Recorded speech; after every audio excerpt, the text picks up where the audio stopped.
Now, are you new into the gas industry, or are you looking to replace your flue gas analyzer? Well, it can actually become a bit of a minefield of which one do I need and what shall I buy?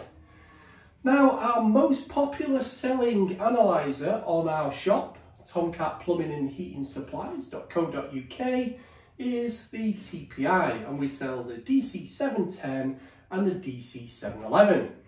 So in this video we're going to find out what's the difference, how much they cost, and what different kits do we sell. So let's get on with it.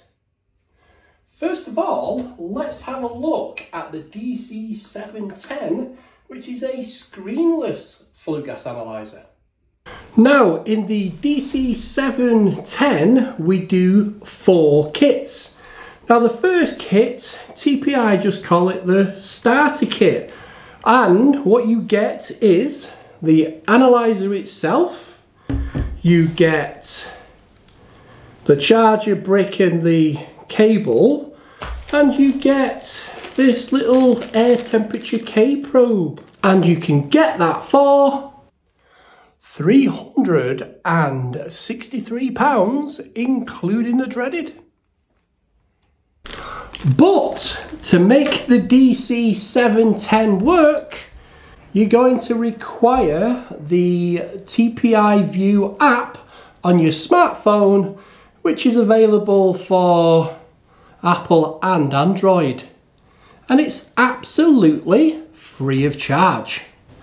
In the next kit, we actually call it the full kit. So, as well as these 3 items, we get the bag and we get the standard probe. And you can have that one for £428, including the dreaded. Now, in the next kit is what we call the pressure kit.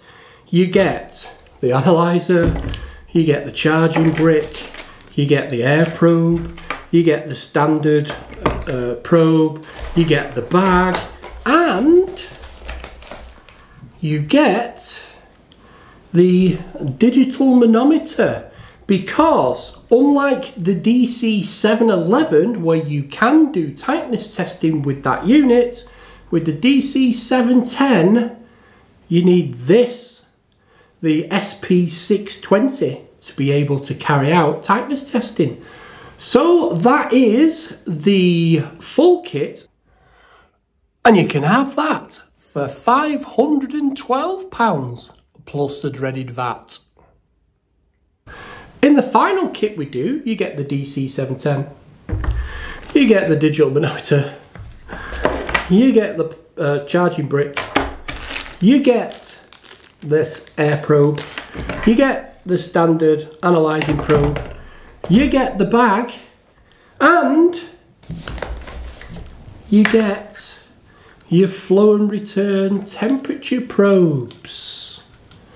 You also get the CPA1 probes, which is your cooker probes and your probe for doing your flueless space heater, but I haven't got any of those to show you. And you can have that for £645, including the dreaded. Now, all our big kits, while stocks last, and while they're available, you can get this gas detector free of charge. Now, let's take a look at the dc711. Now, you can see the major difference between the dc711 and the dc710 is the 711 comes with a screen. Now, all our dc711 kits come with this bag. They also come with the standard probe, and they come with a charger. And if you buy a kit, all our kits come with the free gas detector. Bear that in mind. Now, which kit do you actually need?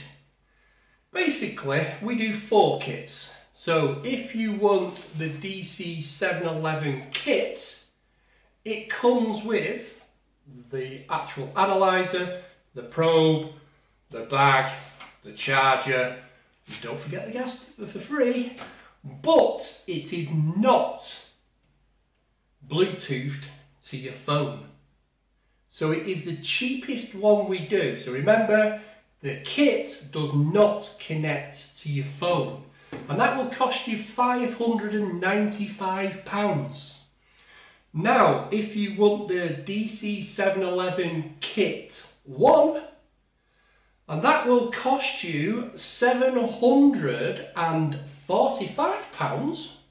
And the major difference with that one is you get a printer. But it's still not compatible with your phone. Now, if you do want the standard kit compatible with your phone and the app, then you will need the dc711 View Kit. And that will cost you £669, including the dreaded VAT.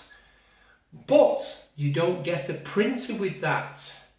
If you actually want one with a printer, it will cost you £819, including the VAT. And that one, again, because it says View, is compatible with your phone. So don't forget, all of them come with the free gas sniffer while stocks last on a limited time. And if you want the one what's compatible with your phone, it must be a View. Either a View Kit or a View Kit 1. Remember, the View Kit doesn't come with the printer. The View Kit 1 does come with the printer. So hopefully that will help you now to decide actually which one you need. So it depends on your budget, and it depends on what you're going to be doing. Why do you need to buy the all singing and dancing kit if you're not going to be doing any printing, and if you don't want to put it on your phone? You're just basically going to buy the standard kit to start off with. And as you go along in the years, you can actually get them changed and upgraded. So hopefully that helps. Now let's have a look at some tips and tricks to make sure you're using these flue gas analysers correctly and to their maximum. First thing, don't ever leave your analyzer in your van, especially in winter, because if it freezes, so will your analyzer. As soon as you take your analyzer out of its packaging, you need to get it charged. Now there is an indicator on here, whether it's the 711 or the 710, it has a charging indicator which goes green when it's ready to use. And it can take quite a few hours to charge from initial getting it out of the box. Also, if you do have the 711, it comes with a screen protector, which you need to peel off, because sometimes it looks like it's got little scratches, as you can see, I think there. But actually, this is a screen protector on the top of there. So a couple of things to do as soon as you take it out of the box. If it's a 711, you can take the screen protector off, but both of them you'll need to charge first. Now, when you want to connect your probe to the actual analyzer, this needs to go into here, and then your K probe goes into this left-hand side here, and it's ready to go. Now, if your bowl completely fills with water all the time, then that means you're putting your probe in too far. We'll have a look at that in a minute, but if we want to change the filter in here, so if you get water in here, or this looks like it's damaged and needs replacing, it's dead easy to replace. We just twist the top off, and that comes off. Then the first thing we get is this PTFE non-return valve, and it goes in with the pointy bit I don't know if you can see that, but the pointy bit goes to the top, so the writing you don't see, that goes in that way. So if we wanted to change the filter, and it's dead easy, we can just put it out. So we put the new filter in, we put the non-return valve with the writing down, that goes in, and then it just slides back in and twists in. And that now is ready to go. Make sure before you turn your analyzer on or off, you've purged it correctly. Never turn an analyzer on in a vitiated room. Always turn it on in fresh air. Now, if it's right near a busy main road, you might need to turn it on at the back of the house rather than the front of the house. So bear that in mind, and before you turn it off, make sure your oxygen reading is reading close to 20.9, you can get it. Now let me just show you about putting the probe too far in to the flue systems and filling the bowl with water or condensate. Now I have adjusted this from here to here. It's 100 ml. Now normally it's only a real big problem when you're analysing from the flue elbow and not the turret. So this is a Worcester flue, and if I slide it in, you can see it ends up coming near the end with 100 ml in. Technically, you would run it about there. Now, if you go too far in, you end up in the wet part of the flue, which is right on the corner down here, and you end up sucking the moisture in from the flue. So if you've got it too long going in, see if you can see it, it ends up going right in here. So I'm on the bottom of this flue where the water would be. So you're sucking in the water. So just make sure when you're using the probe that you don't shove it in too far. Obviously, if you're coming from the other end, you will need the full length of the probe, but when you're doing it from a turret elbow, about 100 ml is enough, so you're not sucking in the moist products of combustion. Now, when you're doing your flue integrity testing, if you're using it via the flue elbow, this can also be a bit of a problem because you don't really get to seal it here, or you might not be able to get it in. So depends on which boiler you're using as well, but things like this are amazing.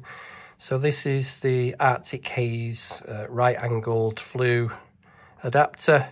So that basically would go in there, and then you put your analyzer probe in there so you get a good reading and a good seal. So putting the actual sample points in a flue elbow, it's not really good for engineers, is it? Because we make too many mistakes. So put them in the turret manufacturers, not the elbow. Another rookie mistake is actually putting the analyzer into the sample point and then turning the boiler on and running the boiler. No, the boiler needs to run for a minimum of 15 minutes before you actually start analysing, because you could damage the analyzer. And finally, never leave your analyzer running when you put it into its bag or its carrying case. Always make sure it's completely off before you put it away, because if you've got any muck in there, this analyzer will become a little vacuum cleaner and clean the inside of your bag for you, which you don't want happening. Also, because you've got 4 magnets on the back of here, make sure there's no bits of metal or swarf on there what you can transfer into your bag. Because one of the things you don't want to be doing is sending this away for repair and TPI finding it full of swarf, do you? Now, let's finish off with something that isn't well known in the industry. So it's a bit of a secret, so don't tell anybody. This is between me and you. Now, if you buy a dc710 or a dc711, and the kits, whichever kit you buy, if your analyzer gets half-inched out the back of your van while you're working, or nicked from anywhere really, and you have registered the equipment with TPI, they, out of the kindness of their hearts, will give you a free analyzer and whatever kit you have had stolen. So if you buy the full singing, all dancing dc711 and all the singing and dancing TPI kit and it gets robbed, TPI will let you have it free of charge. How amazing is that? So hopefully you've liked this video, and I'll catch you on the next one. Cheers.